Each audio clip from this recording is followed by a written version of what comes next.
Hi, I'm Ryan Jenkins, a philosophy professor at Cal Poly in San Luis Obispo.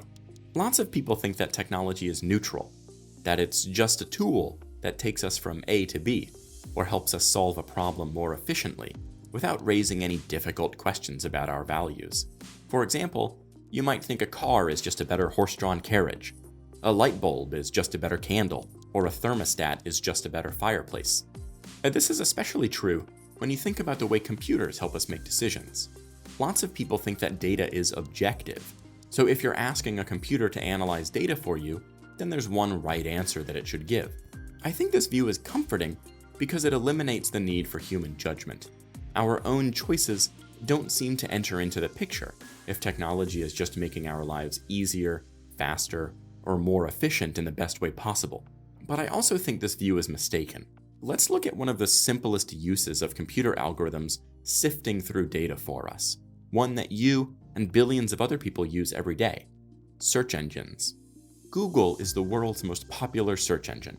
When you go to Google and search for something, you probably think you're getting the best result, the website that's the best fit for your search.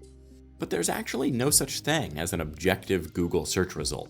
Google tailors its search results to what it thinks its users want to see. The search results served to two people will depend on their location, browsing history, and other signals that Google uses. And this makes sense. If I'm searching for pizza, I want to see pizza restaurants near me, not in another city or in another country. But let's take another example that's more serious. In some cases, Google offers different information to users or hides information entirely, even when what they search for has an objective answer. Imagine a user who searches for something like, what are the best ways to commit suicide? First, ask yourself, what would an objective answer to this question be? Well, we have data about the answer to this question. Maybe the computer algorithms performing the search should just show the user the most relevant information to answer their question. But then take a minute and ask yourself, what should Google tell the user really? What Google actually offers up is the number for a nationwide 24-hour suicide hotline and a message telling you that you're not alone and that confidential help is available for free. Now, that's not what the user searched for, and it's not actually helping the user find what they want. It looks like actually human values are influencing the way that the technology works. And this seems like a good thing, right? The same is true at YouTube, which is owned by Google.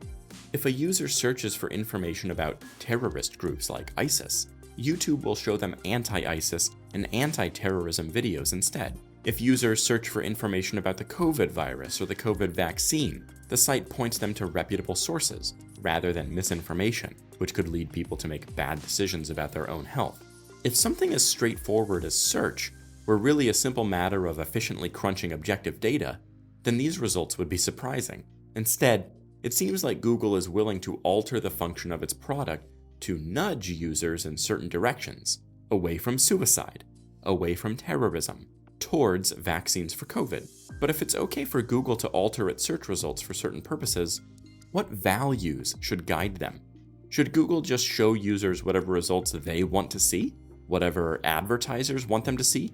Or should Google limit the results to only what's in the user's best interest, or what's good for society overall? And who at Google should be trusted to decide what's in the best interest of each user, let alone society at large? Especially when billions of people use their search every day and rely on it to make decisions that affect their well-being and the well-being of others. So while we think that technology is neutral or merely a tool, what we've seen here is that even something as simple as a search engine reflects our individual choices and values. And moreover, a lot of these choices made by Google seem like the right choice. They probably should try to steer people away from committing suicide and towards resources that could help them. Now, this is not simply a story about search. Keep in mind that computers are now helping us make decisions about who gets hired for a job, who's allowed to fly on a plane, how long a criminal might go to prison for a crime, who gets a loan from a bank, and much more. We should be careful not to be overly naive about the computer programs involved in these decisions either. What seems like computers crunching objective data turns out to offer lots of opportunities for designers to input their own values and decisions into the way technology works. This can be an intimidating thought, much less comforting than thinking that developing technologies is a rather bland and one-dimensional job of just making things more efficient. Instead, this realization pushes us to ask, what's the role of our values in shaping technology? When should efficiency or objectivity be balanced against other things we care about, like human health or society's well-being?